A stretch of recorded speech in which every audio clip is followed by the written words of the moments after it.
Hi, everyone. Thanks so much for joining me. This is a long overdue viewer request for my thoughts on the Tarot of Mystical Moments by Catrin Welz-Stein. Or is it Welstein? I'm never sure. I'm so sorry that this is coming to you so late. Hopefully it is still useful or interesting. Anytime I do a video like this where I'm sharing my experiences on a deck, whether that's of my own volition, which doesn't happen often, or whether it's through a request, which I'm happy to do.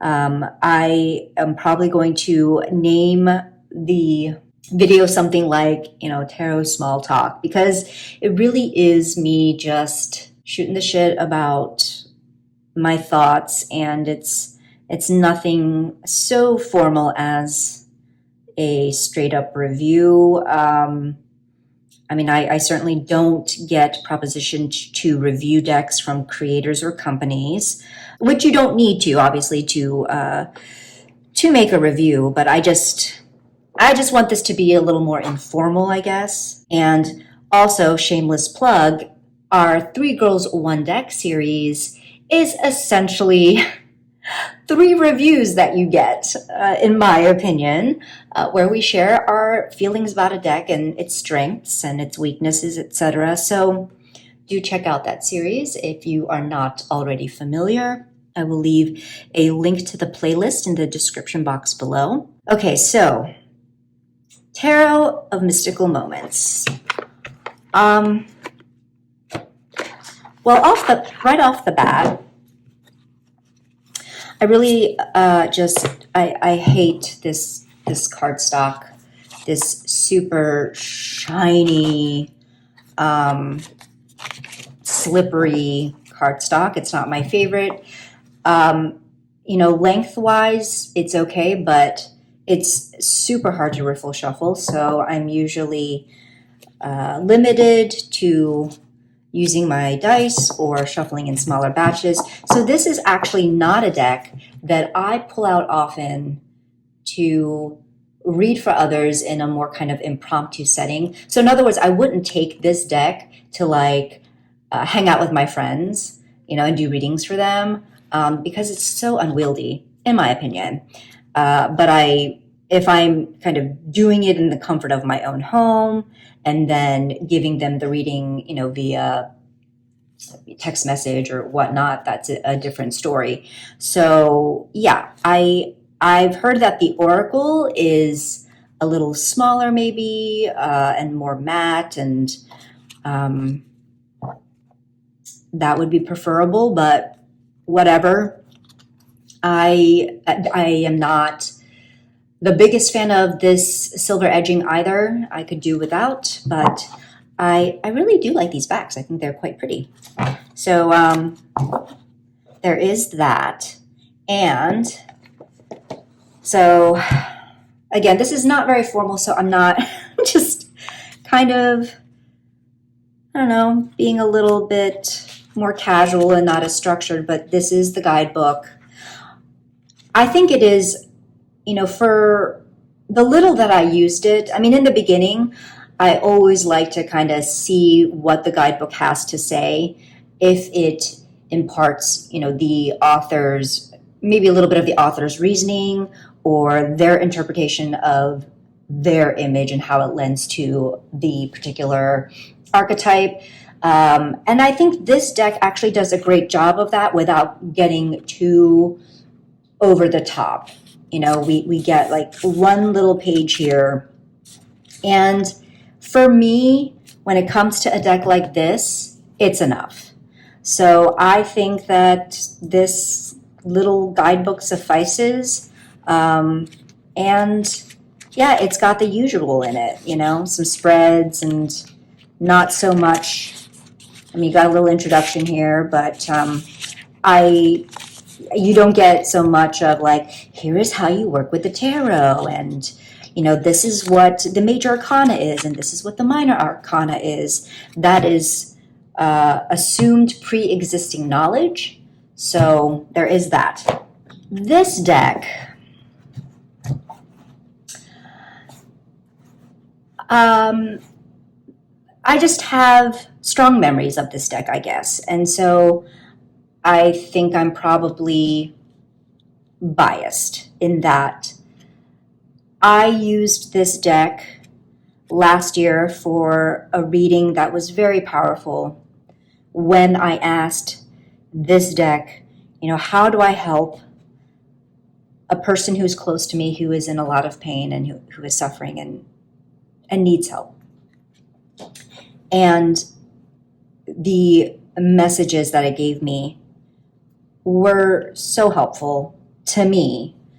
What I loved is that actually what was conveyed was that while I was making the focus about this person, the reading reminded me that actually the focus needs to be on me, and not so much on that person and their needs, because my needs in a sense have to come first, and it's not, in essence, it wasn't my responsibility, and this deck reminded me of that. And then another memory that I have of this deck is that Sarah from Sunset Bow Tarot gave me a reading with this using the Tarot of Mystical Moments. Oh, which, by the way, she made this reading cloth for me for my birthday. Thank you. Yes, I am already in the mood for Halloween. So what? Come on. Anyway, it's beautiful. It's like two-sided. It's got cats on the other side. And yeah, she's so multi-talented. It's a little disgusting. But anyway, I digress. So she gave me a fantastic reading when she was doing a live on her channel, where she was just giving people very, very astute and short tarot readings. So that was great. And then I have also used this deck for a friend's year ahead spread for 2022, for this year. So that's been going really well in terms of how each card has been playing out each month, or the messages that have set her up in terms of maybe mindset or potential vibe for the month. And she's the one that chose this deck. I gave her an option of three decks to choose from, and this is the one that caught her eye. So I think this deck, as the title suggests, it does feel very mystical. It's dreamy. It's got this whimsical yet kind of enigmatic vibe to it. When I think of this deck, I think of like High Priestess. If this deck were to embody a particular card in the major arcana, I would say High Priestess, because like a lot of the expressions of the characters in this deck are, I don't know, it's almost like they're not conveying everything. They're holding a little bit back. And I don't know, depending on the day, depending on the context, it could be an invitation to us, like if we want to take it, to go a little deeper. Maybe it's something that we want to take a little more time to sit with and explore. Or maybe it's a warning that it's really not the time, I don't know. I just get the sense with many of these kind of characters and their expressions, it's kind of like, well, if you don't know and you can't figure it out, then I'm not going to tell you. And, or maybe you're not ready. So I do think this is also a very kind of romantic feeling deck. So I do like that. This is not a favorite of mine because I am not into animal heads on human bodies, but luckily there's only just this one. So another thing that I forgot to mention is that it does come with like extra cards here, because this is supposed to be a feminine dominant deck. But Catrin Welz-Stein did give the option of like masculine cards for some of these, for some in the major, and I think it's major and quartz. Yeah. So basically, I think I kept with most, yeah, I think they're all, I kept with keeping, I chose the masculine. When I had the choice, I kept the masculine figures for each card because I don't, you know, I don't mind a feminine dominant deck. It is nice to have more of a balance sometimes though, and I actually, I mean, all of her art is beautiful, I think, but I was more leaning towards a lot of the masculine characters in those cards anyway. So those were my choices. If you are interested in seeing, you know, like a walkthrough or flip through, there are so many out there where you will be able to see the alternate cards and what each image looks like. But yeah, I think that this is a versatile deck. You know, I have used it for daily draw, and I've used it for some heavy shit. And so it is, you know, it's a, for me, it's worked on different levels, different playing fields. And it's got a more of a softer touch, you know, and maybe, you know, that lends to like a more softer version of the High Priestess, you know.